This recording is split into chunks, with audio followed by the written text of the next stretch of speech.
In the days after the September attacks, there were countless rumors about strange coincidences surrounding the events. One report about a group of Middle Eastern men spotted the morning of September 11th parked just across the river from New York City has not gone away.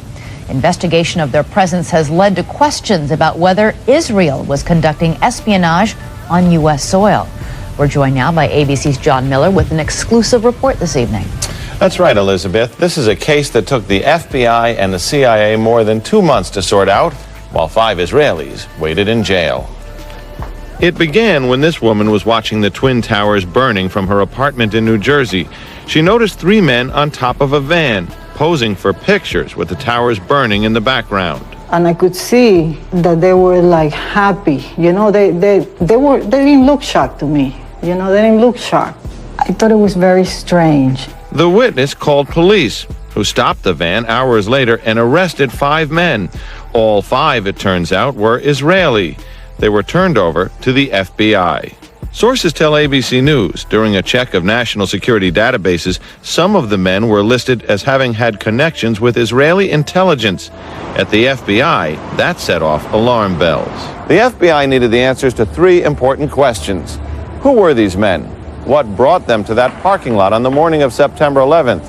And did they have any advance knowledge of what was going to happen that day? The men said they were just taking pictures at the time. They said they worked for a company called Urban Moving. The FBI obtained a search warrant for the company's offices.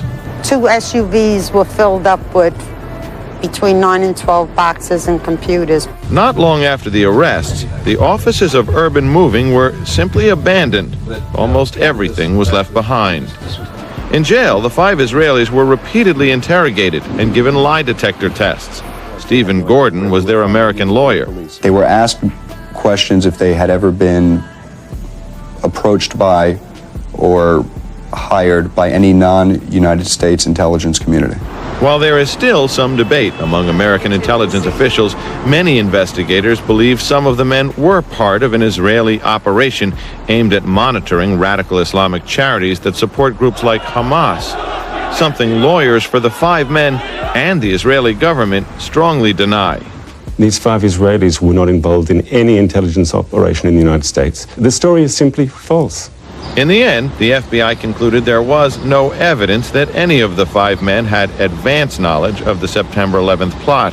After 71 days, the 5 Israelis were deported, leaving some ruffled feathers among both U.S. and Israeli